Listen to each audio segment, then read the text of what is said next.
This is the Benjamin Zulu Global. Welcome our viewers from all over the world to the home of the Heartmans.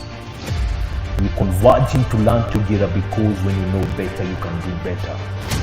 And a better life is what we all want. Better work life, better family life, better personal life. What's up, everyone, and a very warm welcome to the Benjamin Zulu Show. My name is Lily, and I just want to read some of your messages from a recent upload that Benjamin made. Julia Kempumo Robert was saying, that good feeling where you laugh until your stomach hurts. Benjamin has a way of just making us laugh our heads off. Okay, someone else was saying, OMG, I'm dying of laughters. Okay, now someone wrote you a nice message, and I like it because you were pointing at me, but this person is pointing at you. So they said, when Benjamin said, Lily, you don't need 100 clothes, I thought, there he is having a different suit in every show. That's your friend. That's your friend. Thank you. He's called Sam Kelisi Wekepu. And imagine they're not 100, Sam. They just appear to be 100.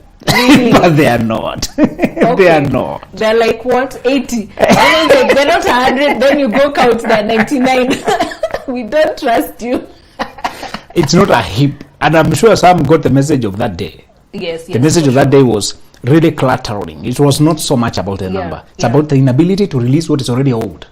Yeah, and also, I guess, overstacking and they can't fit. And really, it's having that, you remember the psychological development where children have a withholding face, where they don't want to release the waste, and they feel like that's scarcity. So we're encouraging that, being able to release what you no longer need, to maintain, kind of, be light. Yeah. Don't be clumsy. Until you are holding things just because you feel that separation anxiety whenever you're giving. And this is an old cloth from college. Which so it's that developmental arrest where you don't know how to phase out and bring the new. Forget the old, bring the new. There's that phase of your life where even if it's painful, make another one happy. That pinch you feel when you're giving is the excitement the receiver will feel. Yeah. Even children home, I realize nowadays they don't want just you to dump. They're choosing now. You know. Yeah. They're saying these people also have dignity like you. Yeah. As much as you can. Okay, it's okay that you thought about us. But many people are not giving their dumping. They say bring something that you see value in it. Yeah. Yes. Okay. We get you, Benjamin. Though today I was just saying, umepiga look. There's no way to say that in English. You look very good. Thank you. Send our regards to your wardrobe stylist. We know her. We've never met her, but we know her. Much regard. Yeah. It's forwarded. Have you gotten yourself a copy of this book? I'm sure most of us have. If you haven't yet, it goes for 1,000 Kenya shillings. That's about $8. We get it to you wherever you are around the world. It's a book about healing, and we really need to heal, do a lot of inner work for ourselves and even for the people that we love. Now, if you're healing because of a relationship that you've been in that really just did a number on you, please get yourself a copy of this book. It's called Toxic Relationships. Same price. And getting to you anywhere around the world. It's an amazing book. Correct. Now, if you're in the dating season like me, I was just telling Benjamin, when I look through the comments, everyone is like, wow, Benjamin, you're so wise, you're so knowledgeable. And then the comments for Lillian is Lily single? Really, guys? Anyways, team dating, this is the book for us. Correct. For all of us, like the ones who are first time dating. Exactly. Second time. Post marriage. Exactly. Please get yourself this book. And if you know someone who is in their 20s, in that young age, they've not dated yet, they're still in school, still trying to figure out their career, please get them this book, Dreams Before Dating, so that we can get a crop of youth in the country that are very focused in life. All right. That said, the rise of single mothers. That's what we're talking about today. If you remember, there's another show we were discussing the morality. The morality of being a single mother, because there before the world was seeing them a certain way. Yes. As if they are not principled. Yes. As if they are not serious. Yes. as if they're the people to be avoided, and married people started seeing them as suspects. Yes. So that the married women are pointing at you with their tongue. And their mouth. You know? Yeah. We discussed the morality. And in case you missed that discussion, go back there. Because I don't want you to think today we are taking a group that, oh, these are the bad guys. No. Okay. In fact, we said many times it takes a courageous decision to step out so that you can avoid the damage to your psychology, to the psychology of the children. And many times we talk about single mother, yet the corresponding is a single father. But single father is not a discussion in society. Why? For every single mother is a single father. It's a child we are referring to. Yeah, yeah. So why is it not a thing? Thank you for that. Why is it not a thing? Yeah. So it's because the discussions were being led by the men. Remember we said this. Okay, great. If the court is ruled by highness, the God does not have hope for justice. That's a Swahili proverb. Yeah. Kwa mahakama ya fisi, mbuzi ana haki. Yeah. So it's to say, we are not saying the highness sense of, I'm just saying, there's a time they caught two people having illicit sex, and because the arresting authority were men, they arrested only the woman and said you're supposed to stone her to death. Then they went to set up another teacher to see whether she will pardon. And he didn't go to details. He knew they are in pure hearts, in pure motives. How come you release one, you hold the other? Said, if you know you are innocent, throw the first stone. That first thing of holding only one already made them convicted. And they left. This is to say, it's unfair that we keep branding single mother, yet there's a corresponding single father who is not being mentioned. It's unfair. It's not right. We even try to imply that there's something wrong. We held a whole discussion and say sometimes it's the courageous woman who steps out. It's the coward one who stays to die there and confuse children. We are not encouraging breakup. We are not encouraging divorce or anything. We are saying there are circumstances. Single mothers don't come from the same situation. Sometimes the man even dies. It is death. Guys. You know, don't come here with this mindset of, oh, so it's those guys we are talking about today. I know. We also said single mother sometimes is a season. Many people are not single for life. It's a season. It's a season. Between something. This happened, then the other one. You know?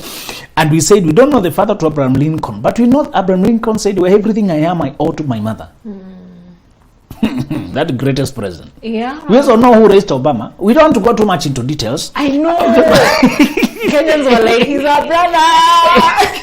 And he's coming here to pay homage to a grave of his father. You know? So before you say anything about mothers who raise children single, just know that the three mighty men of David, Joab, Abishai, Asahel, were raised by his sister, Zeruiah. You know? And we don't hear where the father was. Moses was handled by women. The father-in-law appeared later to give him some advice about leadership. But it's the women who saved him in a basket, the women who negotiate to get another, the mother being the baby. It's the women who handle. There's a wife who advised him about. Moses was shaped by women. Don't say anything about women in a way to say they are bad or anything. Today is an outside. So, I tell you the truth. If you say how many of you are raised at the determinant point of your life, it was your mother was close. Some women are married but they're single. They are doing everything alone. Right. They're carrying even the man. The man is actually one of the children. When they have to travel, they ask their mother, "Can you take care of my husband and my children for me?" You know, I know many men who are traveling from the city and there's a woman sending fare from home. It's reverse, but it's happening. He's the one coming from Nairobi. And he's one being given fare. It's okay. Now, surely, where are we? I don't want to laugh too loudly. So these are single married mothers. We have that nebulous category. Nebulous. Because they have organized their life, their church, community, everything around that marriage. They say, let me just, you know, and you know, in African context, if something happens and you're in a country, if you're in the city, you have more leeway to move to another life. But if your husband dies and you're in the village, where do you go? You don't bring other men into that home, neither do you move anywhere. You stay there with those children, with those cows, those houses. You maintain the name of the dead. So the rest of you here say till death. In the village, there's no till death does us part. Nothing. Till the death, both of us. Okay? So if you get married in a country, just hope that we leave all of us. Because if you want to move on with your life, you have to leave everything you ever invested. Their uncle, the fathers to whoever, you live in the same community and they are seeing, they can't countenance another man coming to the homestead of their brother, the late brother anyway, but their brother. Yeah. So could be called a prostitute or something. You'll be kicked out. And this is your house, your investment, your everything, your children's school. So this is a community where you belong. But because they build together, when you're building very far away, you can start another life. Yeah. That's why we said you always want your life elsewhere, so that you can make decisions. Yeah. And if your life turns left, right, you have room to navigate. If you settle in the same community, the Manyata setting where there's one kingpin. Yeah. You're ruled by that kingpin and that rulership territory forever. Why is there an increase in the single mother thing? And so why are we discussing it? Because it's painful for a woman to do what was meant to be done by two people. We are explaining it to spare those who are still outside and to encourage those who are inside and to answer this question of, oh, why is there this pandemic? Oh, yeah, that's what they're calling it now, pandemic. Many men keep telling me, man, these disappointments. They're looking for a single lady who does not have a child, and anytime they like one, they come close, there's a child. Like one, come close. So where are we?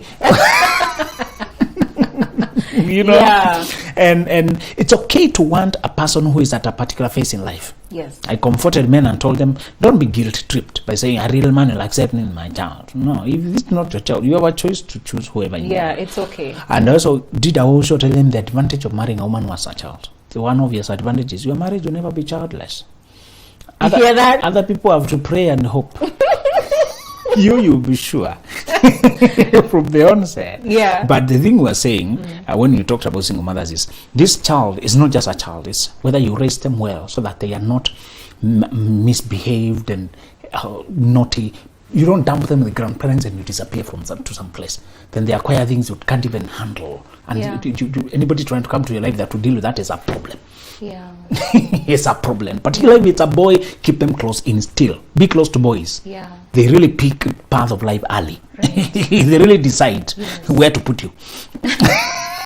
How much to respect your opinion early.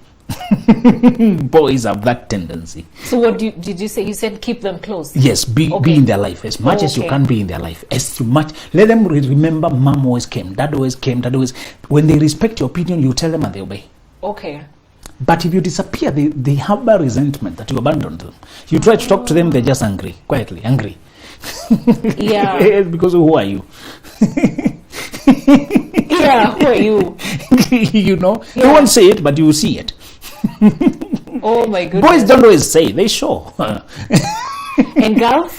No, girls understand. This is a problem with boys. Boys reason, girls understand. Girls are not easy. We're not saying there's an easy child. Compared to boys, girls can actually live with duality. That mom is not a good wife, but it's a good mom to me. She pays my fees. They don't get along with dad. They really shout at each other. Yeah. But I like the fact that she attends to me. Okay. She lives with the duality. A boy in the similar situation will hate you altogether or love you altogether. He doesn't split. Oh. Yes. Hey, that's a lot. That's heavy. That's good to know. Yes. Boys are delicate to raise. Boys are delicate to raise. More than girls? Yes, they are more delicate. Oh my goodness. They are affected by drunkard dads first. You have seen that, isn't it? Yeah. In many homes, there's only one son and he's a trouble child. There's only one son and 3 girls. Girls are okay, going on with their school, graduating. The boy is only one, and he's the one moving them from police to rehab center to juvenile. Oh my goodness. 10 schools, one boy. The other girls went to school smoothly. Transfers, cases, one boy. Oh my goodness. He is a symptom to the sickness in the marriage. Not always. We're not accusing parents every time when a boy chooses their own way. But many times when there's a problem there, and girls have understood and avoided the marriage between mom and dad, they just avoid. As long as they're paying fees, it's okay. Guys, let's mind our life. So many times the girl will be traumatized quietly. They will heal later if they're conscious. Yeah. But the boy will react there and then. Okay. Oh my goodness. Okay. So, all right. The first problem we have is we have changed the rite of passage. We have made dating and marriage the rite of passage instead of individuation. As a society now, we have glorified the age at which people should get married. Until when girls reach a certain age, they feel the pressure already. And they're being counted. Who else in their age is already getting married, already having a child, and you're there, Yeah. One kid showed me a text. Her friend is, asking, me, I already got a child. You have nothing and you're older than me. How can you tell me? Me, I have a child. You have nothing. So the discussion on that level was a child. And then she's feeling the pressure. That's why she's asking me how to answer. They're not discussing anything achievement oriented. How old are they? Are they in their 30s? These are pre-25s. Oh, okay. I thought so. Sounds like another college kid is texting me. My friend just goes blessed with the child. Said, "No, I think you're mistaking me for your colleagues. The language you're using, you are sending this message to another person. Please reroute your message to the right audience. Don't bring that nonsense to me. I expect you to invite me for graduation. I expect you to be launching projects. I expect you to be trying to scribble a book, to act a play. I expect to see you online trying to sell something. Not telling me bless with a child. Don't accuse God. Please, don't bring God to your madness. God is not the author of confusion. These kids in college are authoring confusion and bringing God in. We're not saying God can't forgive or rescue, but God is not the cause for you doing the wrong thing at the wrong season. And then, so let's go here. We have made it look like the rite of passage is marriage. We have made it look like you should be having somebody by the time you look grown. You appear home and you have taken the shape of, you are 19, 20, 21. And they're already asking you, who is it? Right. You can't even appear with a male friend. They already concluded this should be the son-in-law to be. I reached a point I couldn't carry a lady home. You go very well home talking things and enjoying, but when you reach nearest town, now you start. Now I have to leave you here for a moment. You don't want drama. I mean, please hold here. The Abraham story. Remain here while I go to do something over there. It reaches a point that even men, the pressure is so real. And there's a grandma who is saying she's dying and she don't want to die before seeing your grandchildren. You should bring her the grandchild before she dies. How do you answer you dying, grandma? I know. Would you tell her, grandma, just die, no problem? You dare not. You'll be cast. And because there era those days, every time you looked this age, you brought children. You can't even explain too much about, and you're happy to see this grandma. But every time, it's a bothering question, bothersome, just bothersome. Remember the following. We came from a phase where the identity of women and even of men was fertility, not achievement. It was showing that you're fertile, and not being able to get a child was the ultimate stigma. Not the inability to raise a child in a quality way, to pay fees or influence society or actualize a talent or invent a cure for disease or move the community forward, construct a road, bring lighting, bring electricity, be a leader, be an influencer. It was not those things that alleviate suffering and advance society. It was so animal-like. Fertility, pregnancy, how many children? So society is coming from down there. So they are nudging us even today with things that have since been outdated. It's like we are still arguing about leprosy, cure for leprosy. That's where they're taking us. That's where they're taking us, Higher forest communities still have those diseases. Apparently those diseases don't just disappear. If you don't really fight them with medicine, they're still here. Forest communities still have them. They have leprosy? Yes. Oh gosh. I dealt with one person who, that is her profession. She works in an NGO that deals with extinct diseases, but they are not extinct among some communities, especially the ones that are isolated from civilization. They still deal with them, and because you are not careful how it might damage, amputate your body, or you just you don't think about it. Oh my goodness. So do you know we're being taken to such behaviors to be graded by fertility? to be graded by what kind of children, how soon you can, how you do this and do that. That's why there's an outbreak. Children are coming to college, are coming to life, carrying that mindset that I'm expected to take somebody home. So in order to take somebody home, I started dating now, I start looking now. Listen, the right way to think about your life is, what I need to do is not just to release other human beings in the world. You don't need to download another creature. Please upload yourself before you download somebody. Let's start by this. But I think I'm going to make such cute kids. Yeah, cute. Thank you. Cute physically. But what kind of life will you give them? Right. So we are saying, and remember the Swahili saying that mke ni nguo mgomba kupalilia. A wife looks good at how much you invest, decorate her. Children are the same. It's how much you you pour into them. It's how much, what nourishing environment you put them into. The rite of passage, the truthful one, the one that will actually serve you, serve your destiny, serve community, is to individuate. It's to become a well-adjusted grown-up. From a child who was an offspring of a certain system, is to go through the circumcision, the initiation of Deuteronomy 10:16. Circumcise the foreskins of your heart. How do you circumcise your heart? You had to ask. Tell us. Circumcise and be no more stiff-necked. He explained there. Yeah. He said, stop being stiff-necked. Stop following just what you. Stop being rebellious to your destiny. Right. The transformation you go through between childhood and adulthood that marks a rite of passage is, number one, you transform your personality from being a child to a grown-up. What kind of grown-up is this? You learn. I was telling in another show, explaining the procedures, so transition from college to adulthood to life. And the rite of passage is between 18, for women usually 18 to 25. For men, take it all the way to 30. For men, there's that cycle that even if he tries to skip it, he won't make it. To say, during that season, the rite passage is to become a person of your own. The second reason why there's a pandemic, widespread, so many single mothers and children being raised in one-parented families, where there is a gap and something must be done, because psychologically we are not created for one parent. Psychologically we are not made for that.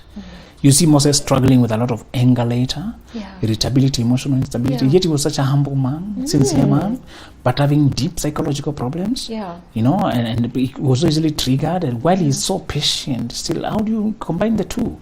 But the most patient man who had ever lived. Humble, but how come then? Two people are pricking my nerves and getting you to do things. The instability in his upbringing, because there was no father to stabilize his life. You can see that men have been failing their tasks, you know, for so much.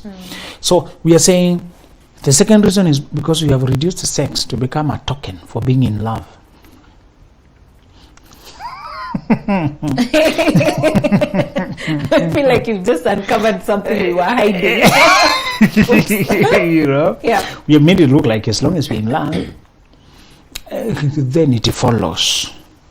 And as I told you, a lot of men now don't approach you and ask for sex directly. They know you're too principled for that, even by looking. What do they do?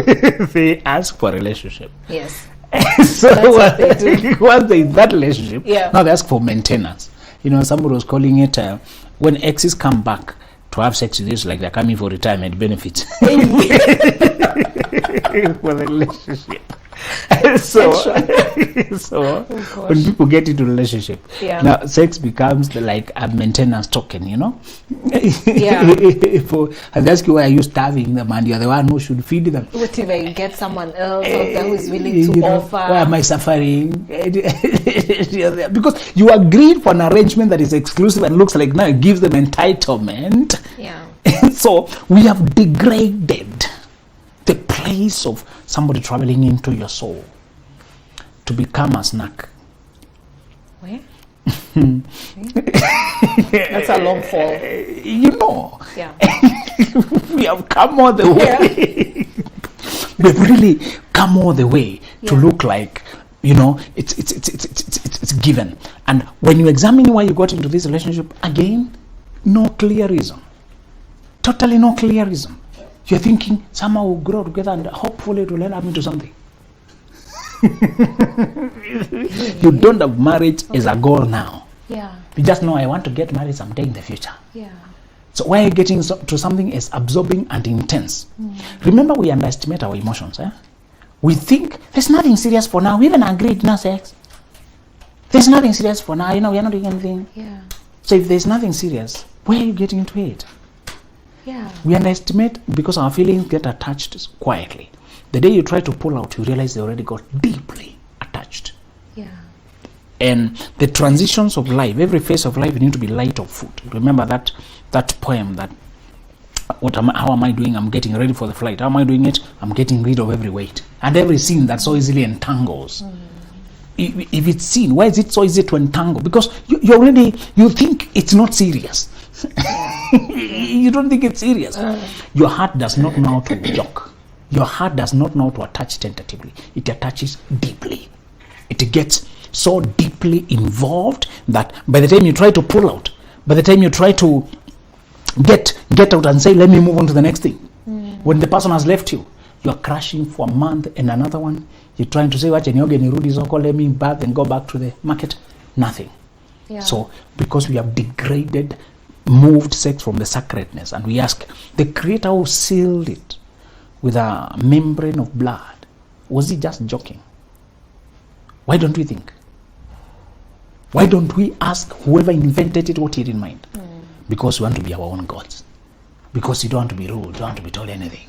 We are doing the same thing Lucifer did. No, I will ascend and bring my own. I will be the one in top. We are doing the same thing. Don't tell me anything. Don't confront us. Isaiah 30 says, woe to the obstinate children who say, don't confront us with the ways of the Almighty. No, don't tell us what that you know. Isaiah 30 explains our generation so well. It's no, don't, it's not that serious. Don't tell us. Don't. Are you perfect? Exactly. Yeah. So we casualize sex, and then pregnancy. Many people were not expecting a child. They were just having sex thinking they don't even connect sex and pregnancy. And they scored A's in biology. These people scored top grade in biology. These people understand the simple process. They understand the simple process. But they're hoping the pilot won't do it. You know the pilot? Many of the busting texts, the texts that people have been busted to prove they did something, is when, I hope you did not do a BCD there. Yeah. I hope. And you're the one who stand to carry the pregnancy, and you're only hoping, You're only hoping, That's how they do it out here, jokingly. Remind young people that their systems are as fertile as a new car. Do you need to push a new car to start? No. That's how your system is. It doesn't need any push. In fact, their systems are so hot. Many of them have gotten pregnant when they're still virgin. That's it? Yes, girls have gotten pregnant when they're virgin, and it's not by the Holy Spirit. It's not the one in the Bible. It's by another spirit. These kids dance in a certain way until they do some things in the neighborhood. These boys, sharpshooters. Oh. They only drop their wild oat in the neighborhood, and that's enough. By just really dancing and rubbing. Yes, I've met many virgin pregnancies. You have? Yes. And she told me the pain was, I went to deliver, and nurses were shocked. I'm still virgin and they're supposed to deliver me. Okay, tell us, is this by the nurse? Imagine you're trying to do delivery and the one you're supposed to deliver is still virgin. The nurses are like, wow, this is a breakthrough. In science. Yeah. So it is possible. It can swim. It's just located there. It can swim. Really? Yes. It has really happened. Oh my God. I've been here, and it's popular among pre-25s. I was joking them the other day. Sometimes I just use a language that will shock them. And I told them, at that age, even their boobs are bigger than their brain. Oh my They God. should stop trusting their body with this kind of activities. Wow. They should stop. That's what they lead with. That's how they appear. They don't know anything. They didn't riot and boycott your meeting. No, but I know it's truth. You're so savage. No. Why are you getting pregnant when you're virgin? What kind of activity are we? What is going on? Because many of them are not virgin because of principle, they are virgin because of fear. They were told if they get pregnant, they'll be killed. They know there's no accommodation. Okay. So they don't even know why we are doing this, why we are abstaining. It's just, I'll die if I get pregnant. Yes. The third reason we have widespread outbreak of girls who are mothers when they're single is widespread trauma with minimal emphasis on healing. I told you what factors in Africa brought trauma. Polygamy. Drunkenness is a social pastime. Alcohol is a social pastime. Yeah. And when you have that polygamy, some men don't marry literally. They just have many women out there. So they are virtually absent emotionally. This girl leaves home hungry for father's validation. The first man who will ever validate her is the one sleeping on top of her. Yeah. She'll have to give everything. Angela Chibalonza, the late sang a hymn, gave it life really. A hymn that says, do not leave me alone. It is in the dark. It is night. Stay with me. You know, your lights don't go off. She was referring to the lights of heaven. If you leave, who will lead me? I need you to stay with me. It is dark. Don't leave me alone. And that message, although she was talking about the loneliness of the soul, the yearning of the soul to feel home to the Father, to feel home with the Father. Imagine a young child telling Daddy, don't leave me in the dark. It is too dark. I want your guidance. You know, that was the song. Yeah. But do you know when a child grows without the Father, feeling seen by the Father, they feel like the Father left them in the dark? And from there on, they start yearning for everyone. Please don't leave me. It's too fearful to be alone. Stay with me. What do you want? So that you can stay with me? You want my money? Okay. You want sex? It's okay. Just don't leave me. There are girls who are leaving home, so abandoned by the dads, so abandoned and so hungry. No, do you see me? Do I matter? Am I beautiful? Am I worthy? Don't leave me. Don't leave me. That is their psychological cry. And when the first time anybody sees them, they don't leave. Don't leave. They come here so abandoned and hungry. The psychological trauma of feeling invisible, unworthy. Yeah. You arrive here, and the first predator to see you, they can see how naive you are. Yeah. Yeah. How naive you are. It breaks my heart when a 19-year-old is writing you, I had this boyfriend, he was assisting me with upkeep at least. Now he has left me. 19. You think upkeep will exchange for love? The life you are giving away? Yeah. The trauma you are adding on top of trauma? And she does not have that understanding. She's just father abandoned. You can see there's no daddy in this girl's life. Yeah. If she was talking daily, how are you feeling, my daughter? I'm feeling this way. If there was something she was doing, it would be very easy to say, Dad, there's this guy. Yeah. It is that lack of the guide of dad that other fake dads show up in the same energy and need as a father.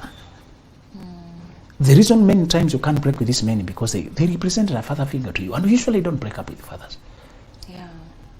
The connection is so deep and traumatic because it's like a second dad leaving. Yeah. Many men are not sleeping. Many women are not sleeping with boyfriends. It's not the baby daddy really, it's the daddy. Oh my goodness. Yes. No, you should stop going back to your baby daddy. No, it's not a baby daddy, it's my daddy. It's the only person who made me feel what my father should have made me feel. Worthy. Loved. He had other intention, obviously, but my psychological cry mistook him to be the one. Yeah.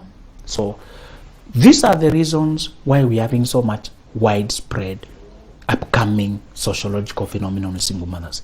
We'll not go to the second ladder of how to respond when you're coming to the dating scene, to the market, that a lot of women whom you'd have done life with have a child. But you have done, Hashan will do another one to explain to them how to know when it is safe to date a woman who has a child. Because at times it's not safe. They are not the same. Okay. These women are not the same. Okay. And the children are not the same. I already told you the genders already. Yeah. Remember I said when you get a son, you have two men in your life already? Yes. took me a minute to digest that, but I see it. I see it. So we said, the man will come will be the third one, and he doesn't want too much fight with other men in your life. Yeah. If the baby daddy is a deadbeat, it works for you. He has removed one fight. Yeah. So don't run after him too much. Don't run after running men, eh? Yeah. Okay? Yes. We're not saying you deny them chance. No. If they want to participate, that's the best thing for the child. Yeah. But you don't have to keep them in your life. So this is to say there is sociologically visible and understandable reasons. We don't need to personalize and stigmatize. We are giving you this knowledge to understand where we're coming from. Society has stopped. It's no longer telling women, become yourself. Find your gifts, find your talent, make your mark in the world.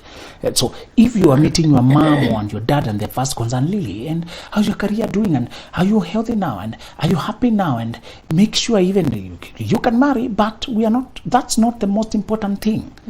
We want you to be happy and balanced and serving your purpose. Are you participating in your generation? Are you progressing?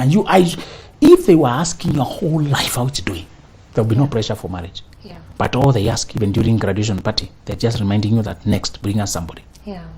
The other thing we have said is, because sex has been degraded to become maintenance for relationship. Yeah. Yeah. That reason is because trauma is so widespread, father hunger is so widespread. But nobody uses the word healing to us, even when we are young.